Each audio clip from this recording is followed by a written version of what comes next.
It's another hobby, another project, just what I don't need in my life. So, as you saw, we went to Super G to go do RC drifting. Oh my god! Not with the fire at the back! Why is this so cool?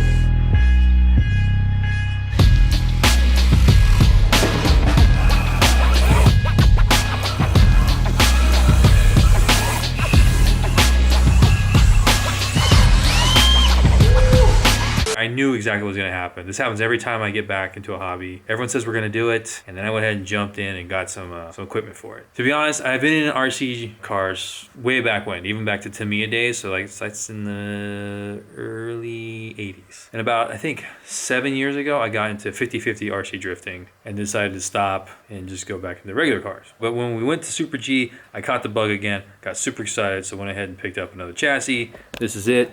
It's the MST RMX 2.0. This is the ready to run chassis though, so there's nothing to really do with it, but I probably will work on upgrading the steering and maybe do some stuff with the shocks. Out of the box, it's fun to go drive. You can go parking lot bash it. You can go to Super G when they open up again. Right now, we're here to talk about what I am going to do and what I have on hand. I did put out a Instagram post about which body to paint. I have a JZX 100 and this R32 Skyline. R32-1, I did get this paint right here, which is really cool. You can see it, it's lame flake. So this is actually just clear and the flake comes out on it. So that would be the first thing I hit, is I'm gonna flake the entire body. And then I bought translucent red, which is very, very light. It's almost like, imagine candy paint. That's what this what it is. So this would be the next color. And then I bought bright silver, which will be the final color to help really brighten up that red and hopefully make this pop more. And I have really small tape. So I might tape out a whole roof panel to give it kind of that lowrider steez on here. So we'll start with the roof, see where we go. Who knows, we might go down on the hood. I might put a bunch of stickers on it. I'm not sure, but we'll figure that out. I really don't have a plan. I just want to go for it. I was gonna try to do marbling. That's a technique that I did on my helmet right here. That's the marbling technique. We might try it on here somewhere. Oh, and another thing I did get, I ordered from Super G, was this Eagle Racing Stealth Body Mount Kit. So I don't really want to drill holes through the body to mount it, because normally you just drill holes here. Actually, you would do it right now, actually. You would mark these holes here and here, and then punch it out, and you'd have the post coming through. I really don't want the post look. So these, you actually use magnets and stick it to the underside of the body. Hopefully, it stops raining here, and then I can just start my cars up, get them out of the garage, and make a little RC track in here.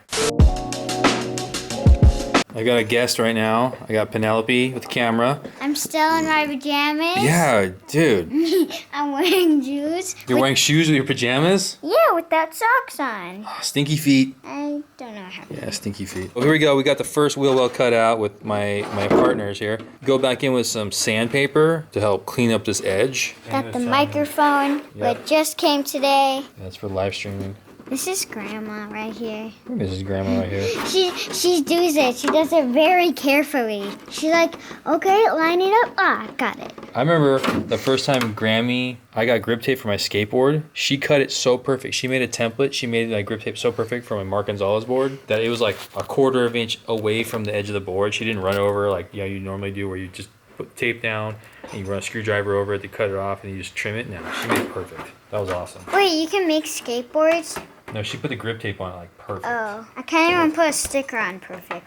So we'll continue cutting this stuff out. Then we'll wash the inside of the body because of mold release. Because when they pop these off, they use an agent inside to help. And then also get rid of fingerprints and dirt and stuff like that in here. So we'll wash it. And we'll use the masking for the inside for the windows. And then we can start laying down tape and then start painting. I snipped it.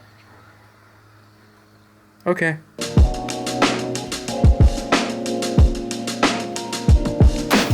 Still debating if I want to run the wing or not on that came with this. Another thing to talk about is it has this film on the exterior of the bodies to help overspray. It comes from the inside, because I don't think I explained it. On Lexan, you paint the inside of the body, so you have to do it in reverse of how you would normally painting something. You paint on the inside with this paint, which is flexible won't crack. If you try and spray this with something normal, like a normal paint, like a spray paint, as soon as you hit something, or it'll just crack. As soon as the body, because the body flexes so much, it'll crack. So use that paint for it. So once you're done with everything, you peel that off, and you can kind of see some of it right there, the edge of it. You peel that off, and then you get the really shiny body. It's just to help protect it for one, shipping, and also overspray on the exterior. So I used some sandpaper over there, did up the wheel wells and all the bottom of the body line. I did wash this in the sink with some, like a little bit of dish soap and some warm water on the inside of it. The reason why you do that is like when they make these molds, or when they make the body, they put it on a mold, and there's a release agent that's put on side of it. So you wash that off, also get rid of some fingerprints and oil and stuff like that, so it won't come through on the paint job. And then I let it sit overnight.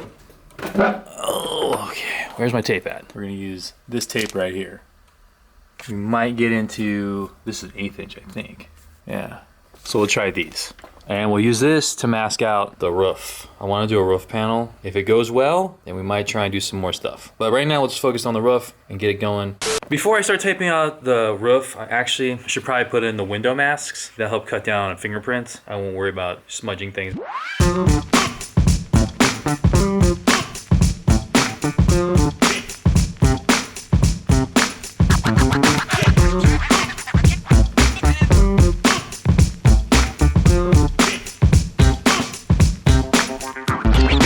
Added a bunch of fingerprints because I did tape outs on the roof. So I have like these panels. First I'm gonna do the lame flake. It's this guy right here, it's a rainbow. I think I'm doing the entire car. And then I'm gonna mask out certain portions of these panels. Like this one will be something, this one I'll mask out, and I'll do something else. And this one, I don't know, we'll figure that out. Hopefully you can see this. It's just a little bit of rainbow in it. So yeah, let this dry, and then we'll set up red translucent to go next. Okay, here is the first pass of translucent red. You have to go in like 3 coats, probably get the coverage you need, but you get the idea what's happening. It is spitting a little bit. I don't understand why. The tip is clean and my finger's not hanging over, so I'm not sure, but okay. So we'll let this dry for a little bit and we'll hit it again, but you can really start to see the rainbow lame flake really starting to pop on it, which is cool. And then we're done doing the top. I'm not gonna do any more, I think. Actually, you know what I'm gonna do is I'm gonna start doing a technique on it now because it's so faint. I could probably put some stuff in it. Okay, I put a bunch of paint in here. I'm gonna use this straw. Try the marbling on. Instead of put a bunch of ink down, or paint. Okay, let's try to remove some of this to get more of that texture going through it. Oh yeah, I think that's gonna work. It's gonna be very subtle. So it just pulls away a little bit of it, and then now we're gonna go on this side. It is working, because the whole idea is just to be like subtle. So by the time you spray black on this thing, it's gonna be very, very subtle. All right, so loaded up the paint inside the cap, put some extra, like a lot of paint in here, and use a plastic bag to like give it a texture and remove some of it. Honestly, should have probably done it on the last pass, but maybe we'll do it again to give it some more depth. They do that.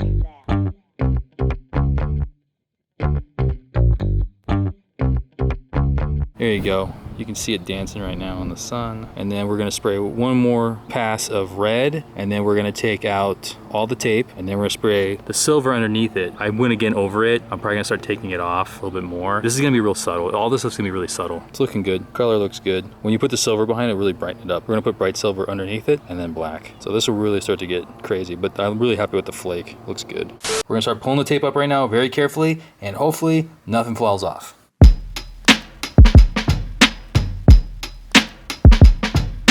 So I peeled all the tape out. As you can see, that's pretty transparent. I mean, granted, you can still see it. We're gonna spray the silver now. So everything that's clear will be silver, and there's a little bit of red from the first pass. So I'll have a little bit of like a red silver, and then just really bold bright silver here. So now we're gonna go out there and spray it with bright silver,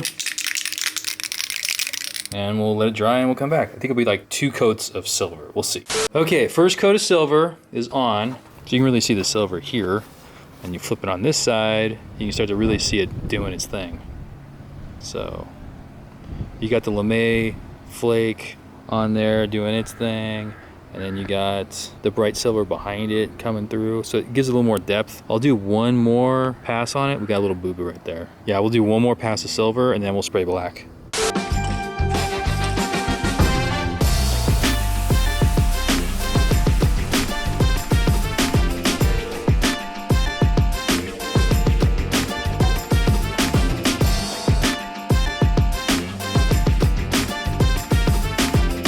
Thought I'd just show the difference between this and the overspray tape. So they have like a covering on the outside so you don't get overspray on the outside of your body. That's with the film on it. Here it is like that. So I'd say this looks pretty killer. Look at that. So I like it. So you could have just done the flake and left it, but when you do the translucent, you get the silver, bright silver behind it, so you even get more into it. Looks good. So let's peel the rest of the stuff off, put the stickers on it, and do the final, what it looks like. Oh man, there it is. I'm pretty happy with this. Granted, this is not how low it's gonna be, obviously, to drive it, but I just wanted to stun on Hurt real quick. Guess who's back?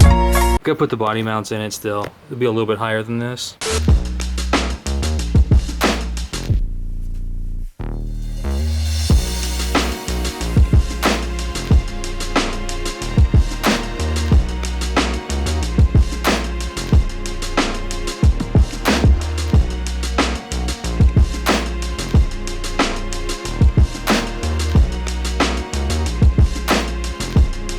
Here's one thing that's missing off this car though. There's no Hoonigan sticker. So I think we're gonna have to make a sticker sheet just for RC cars. Leave a comment if you want us to make sticker sheets for RC cars. I think it'll be cool. That's the only thing I'm missing. Really happy the way this turned out.